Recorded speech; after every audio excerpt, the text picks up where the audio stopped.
come into your thoughts. As it is now, with the World Cup descending upon South Africa like any time now, if it's not there already, that's what you might want to think about. But apartheid put quite the stain on the country of South Africa, and everyone all around the world knows of a man named Nelson Mandela. No doubt all of you do. He spent a large fraction of his life living in a cage. I've been in that prison cell on Robben Island, and I felt like a real poser when I was in there. So I got to walk in and go, wow, so this is where Nelson Mandela hung out. And then I got to leave. And I felt it was a kind of a bad experience where I felt it was like hollowed ground, and I should not have gone in there, but I was dead curious. And I used to think about him as a younger man in the 80s. Well, we were both younger, but I used to think about, like, wow, I'm on tour, Nelson Mandela's sitting in prison. I used to think about him quite a bit, and I always wondered what that prison cell looked like. So when I was allowed to go into it a couple of years ago, I went in and dwelled in it for, a good 5 minutes, and went, wow, a prison cell. I don't like this at all. And so I left. But apartheid is an interesting topic in South Africa, because still,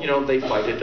Eugene Terreblanche, kind of the main guy of the Boer Party, that awful guy who always dressed in his khakis with his three-legged swastika on his arm. You often would see him on the news talking about an all-white South Africa and how black people need to know their place. Absolutely loathsome guy. A few weeks ago, he was beaten to death by two of his black employees apparently over wages. And so they beat this guy to death. And so you figure, like, a lot of people would be happy, like, yay, I don't want anyone beaten to death. It's not really how I roll. But that guy had about 3,000 people at his funeral mourning the death of basically this neo-Nazi. And you can go on the internet and see photos of a bunch of white people sieg-heiling the coffin as it goes by. Not like, 18 people like in North Carolina where they have like a Klan rally and like all 8 of them show up.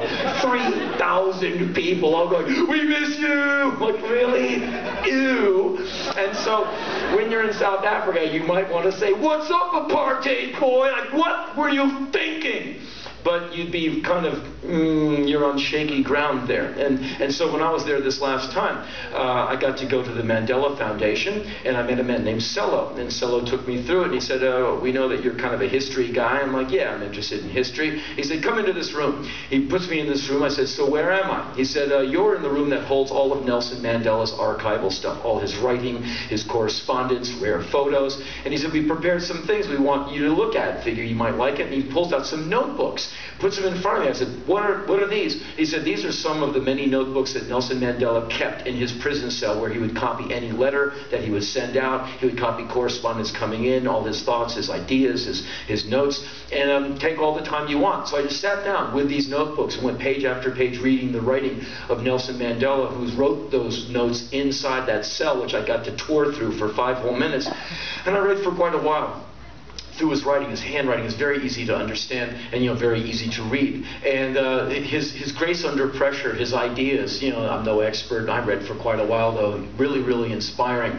And then the notebooks were taken away from me, and I was given his passport. Here's his first passport after freedom. So I immediately went to the photo page. So I wanted to see what the look on his face would be like. I'm out! Yay! Like, put me on a plane. This sucks. Yeah, he was mad. Oh, the photo. He's just like, those burning holes. He's like, ow! Ow! Looking at this face hurts. He was a madman. And then they took me into his personal office, and there's his desk and all these statues and awards.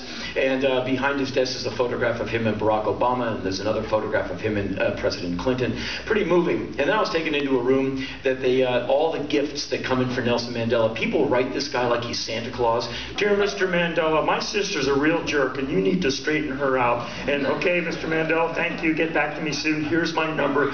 Lawrence, Kansas, checking in, and he gets like just piles of stuff sent to him, and it all goes into this room. It's databased. They show some of it to Mr. Mandela, but he's getting up in age, so they don't bother him with every single thing.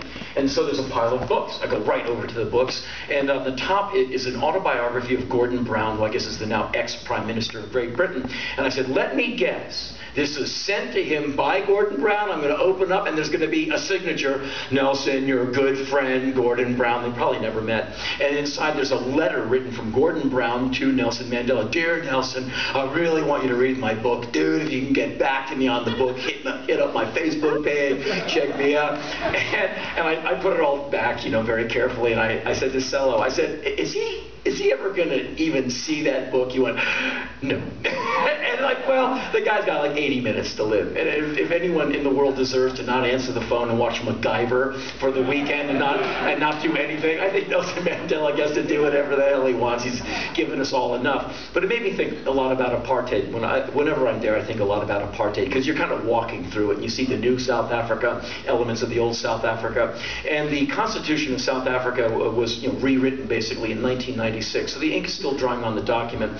And the preamble of the South African Constitution is one of the most bravest and most humble and bold looks at and assessments of a country. As you know, the preamble of our Constitution, we the people of the United States, in order to form a more perfect union, establish justice, ensure domestic tranquility, provide for the common defense, promote the general welfare, and secure the blessings of liberty to ourselves and our posterity, do ordain and establish this Constitution for the United States of America. How do I know that? I have a lot of time on my own. Look. But it was written before the great drama and saga of America really rolled out. The preamble of the new Constitution of South Africa was kind of written after apartheid, where they had to really look at their past. And it is so damn brave. I wish all countries were as humble and as brave to look at their back, their rear view. Like America has a pretty rough history as far as we all getting to be where we are now. A lot of people died on the way. In fact, at one point in a couple of centuries ago, we were killing each other over slavery. Lincoln took a bullet for it.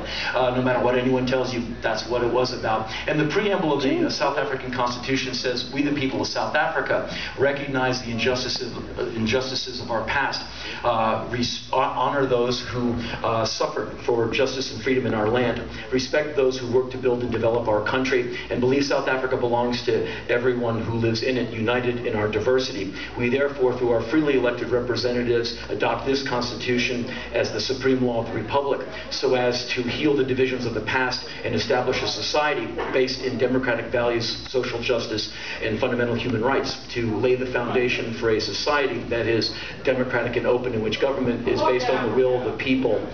And I was going along so well there, and you add this kind of useless, low-calorie sentiment that doesn't really make any difference to what I'm saying. So, you know what? Strike one, we'll just abort the rest of it, which was so good. Oh, it's so fantastic. And I hope that all of you, even you, fuck Africa. What part, sir? What country? Go. Wait, what country and what part don't you like?